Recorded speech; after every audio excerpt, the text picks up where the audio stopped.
পড়ছি ধৃতি সেন শর্মা। বিশেষ খবর হলো, নির্বাচন কমিশন লোকসভা ভোটের জন্য রাজ্য পুলিশের নোডাল অফিসার হিসেবে এডিজি লিগাল আনন্দ কুমারের নাম অনুমোদন করেছে। জেলায় জেলায় আইন শৃঙ্খলা পরিস্থিতি নিয়ে প্রাত্যহিক রিপোর্ট তলব কমিশনের। সন্দেশখালীর ঘটনা নিয়ে জাতীয় তপশিলি কমিশন রাষ্ট্রপতির কাছে রিপোর্ট জমা দিয়েছে। বিজেপির ফ্যাক্ট ফাইন্ডিং টিমও রাজ্যপালের কাছে রিপোর্ট পেশ করেছে। এদিকে রাজ্য সরকার এই ঘটনায় কোনো রকম প্ররোচনা বরদাস্ত করবে না বলে জানিয়ে দিয়েছে। 100 দিনের কাজে যারা টাকা পাবেন তাদের নামের তালিকা প্রকাশ্যে টাঙানোর ব্যবস্থা করা হচ্ছে। তৃণমূল কংগ্রেস এই নিয়ে সহায়তা শিবিরেরও আয়োজন করছে। রেশন দুর্নীতি মামলায় অভিযুক্ত জ্যোতিপ্রিয় মল্লিককে মন্ত্রিসভা থেকে সরিয়ে দেওয়া হয়েছে। মুখ্যমন্ত্রী মমতা ব্যানার্জি আজ বীরভূম সফরে যাচ্ছেন। ISL ফুটবলে আজ মোহনবাগান ও ইস্টবেঙ্গল দুটি প্রধান দলেরই খেলা রয়েছে। আসছি বিস্তারিত খবরে। নির্বাচন কমিশন লোকসভা ভোটের জন্য রাজ্য পুলিশের নোডাল অফিসার হিসেবে এডিজি লিগাল আনন্দ কুমারের নাম অনুমোদন করেছে।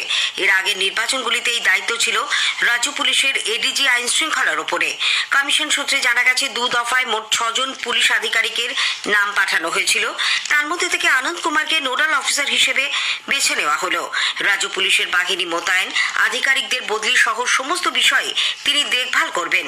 এদিকে আগামী মাসে কমিশনের পূর্ণাঙ্গ বেঞ্চের রাজ্য সফরের আগে 24শে ফেব্রুয়ারি সব জেলা শাসক, পুলিশ সুপার ও কমিশনারদের বৈঠকে ডাকা হয়েছে।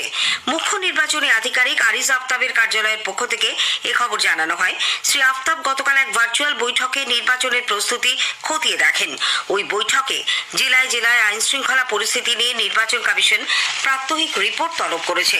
কোনো জায়গায় আইন শৃঙ্খলা পরিস্থিতি নিয়ে কোনো সমস্যা দেখা দিলে তৎক্ষণাৎ তা মুখ্য নির্বাচনী আধিকারিকের দপ্তরকে রিপোর্ট করার জন্যও জেলা শাসকদের নির্দেশ দেওয়া হয়েছে। সন্দেশখালীর ঘটনা নিয়ে জাতীয় তপশিলি কমিশন রাষ্ট্রপতি দ্রৌপদী মুর্মুর কাছে তাদের রিপোর্ট জমা দিয়েছে। কমিশনের এক প্রতিনিধি দল গতকাল নতুন দিল্লিতে রাষ্ট্রপতি ভবনে পৌঁছে সেই রিপোর্ট জমা দেয়। রাজ্যে রাষ্ট্রপতি শাসন জারির অনুকূল পরিস্থিতি রয়েছে বলে কমিশনের চেয়ারম্যান অরুণ হালদার জানিয়েছেন। এদিকে সন্দেশখালীর পরিস্থিতি সরেজমিনে খতিয়ে দেখতে আসা বিজেপির ফ্যাক্ট ফাইন্ডিং কমিটিও গতকাল রাজ্যপাল সিভি আনন্দ বোসের কাছে তাদের রিপোর্ট পেশ করেন। তারা গতকাল সন্দেশখালী যেতে গেলে রামপুরে পুলিশ প্রশাসনের বাধার মুখে পড়েন। তারপর সেখান থেকে তাদের ফিরে আসতে হয়। কলকাতায় এসে দলের সদস্যরা রাজভবনে রাজ্যপালের কাছে সমগ্র বিষয়টি নিয়ে অভিযোগ জানান। সন্দেশখালী যেতে গিয়ে তারা কিভাবে প্রশাসনের কাছে বাধা পেয়েছেন এবং ভিডিও কলের মাধ্যমে সন্দেশখালীর মহিলারা নির্যাতনের যে চিত্র তাদের সামনে তুলে ধরেছেন, রাজ্যপালের কাছে সে ব্যাপারে রিপোর্ট পেশ করেন দলের সদস্যরা।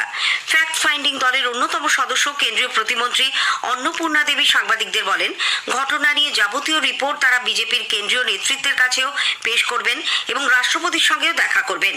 তারা আদালতের দ্বারস্থ হবেন বলেও অন্নপূর্ণা দেবী জানিয়েছেন। কেন্দ্রীয় স্বরাষ্ট্র প্রতিমন্ত্রী নিশীথ প্রামাণিকও বলেছেন, রাজ্যের আইন শৃঙ্খলা পরিস্থিতি একেবারে ভেঙে পড়েছে। বাংলায় ল অ্যান্ড অর্ডার পুরোপুরি কোলাপসড হয়ে গেছে। এখানে সংবিধানকে অবমাননা করা হচ্ছে, যেখানে বিরোধী দলনেতা বা যারা নির্বাচিত বিধায়ক রয়েছে তাদেরকে সেখানে যেতে বাধা দেওয়া হচ্ছে। এর মানে সাংবিধানিকভাবে রাজ্য যে চলছে না সেটা কিন্তু স্পষ্টভাবে বোঝা যাচ্ছে। একেবারেই সমগ্র সন্দেশখালী জুড়ে একটা ভয়াবহ পরিস্থিতি তৈরি হয়েছে। ইমিডিয়েট এই পরিস্থিতিকে স্বাভাবিক করবার প্রয়োজন রয়েছে।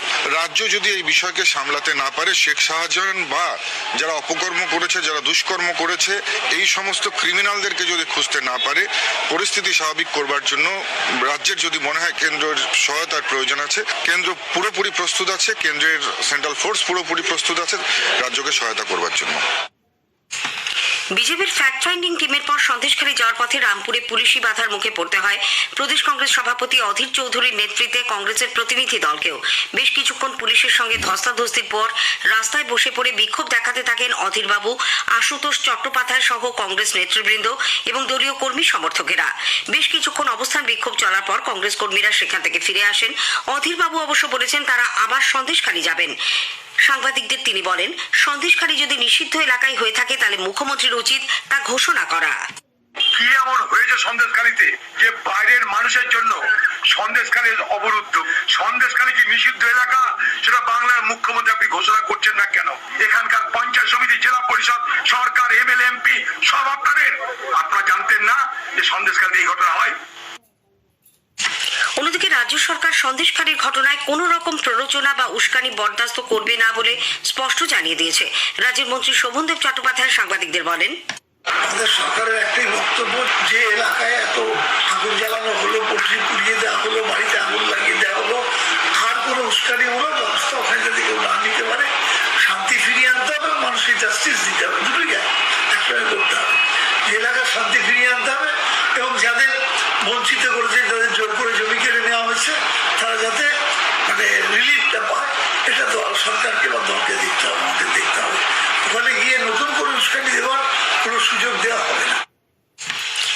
সন্দেশখালী যেতে গিয়ে বসিরহাটে অসুস্থ হয়ে পড়া বিজেপির রাজ্য সভাপতি সুকান্ত মজুমদারকে দেখতে গতকাল হাসপাতালে যান অভিনেতা মিঠুন চক্রবর্তী। কলকাতার একটি বেসরকারি হাসপাতালে চিকিৎসাধীন সুকান্ত বাবু। তার শারীরিক অবস্থা স্থিতিশীল বলে হাসপাতাল সূত্রে জানা গেছে।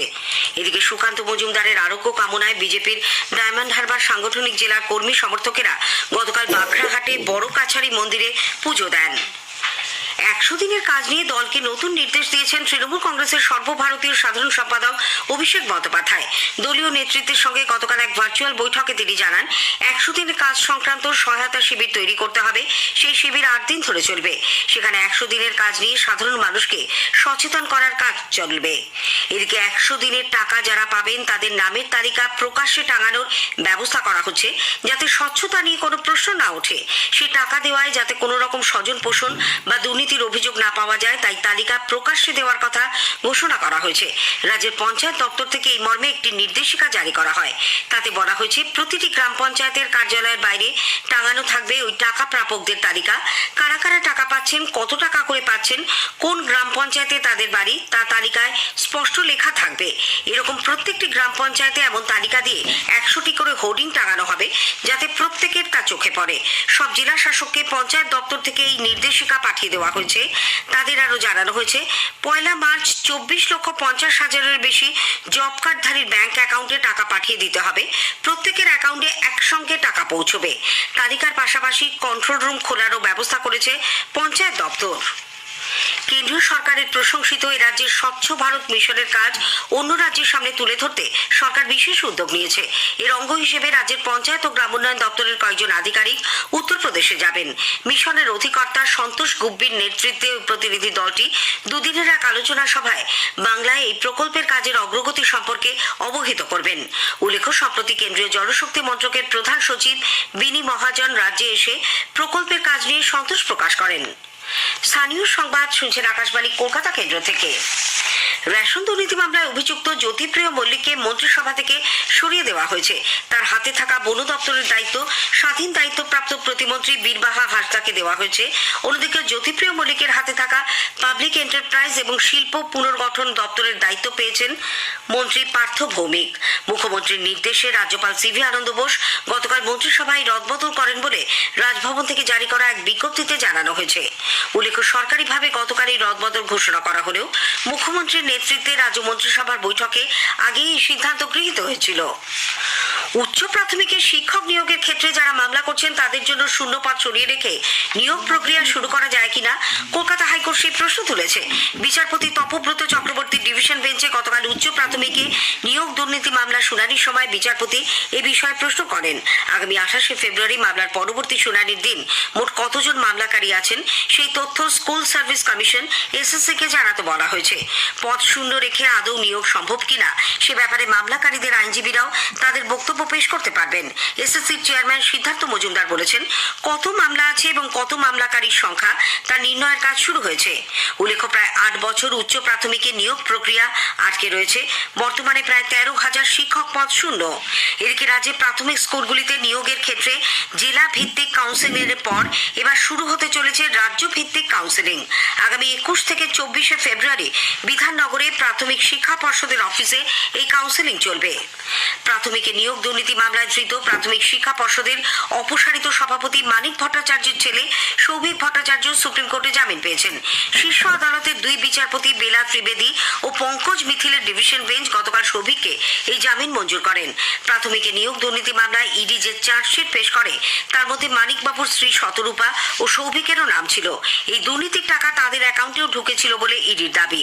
মানিকের পাশাপাশি শতরূপা এবং সৌভিক নিম্ন আদালতে আত্মসমর্পণ করেন। তাদের জেল হেফাজতে পাঠানো হয়। পরে শতরূপা জামিনে মুক্তি পান। মানিক ভট্টাচার্য এখনো জেলে।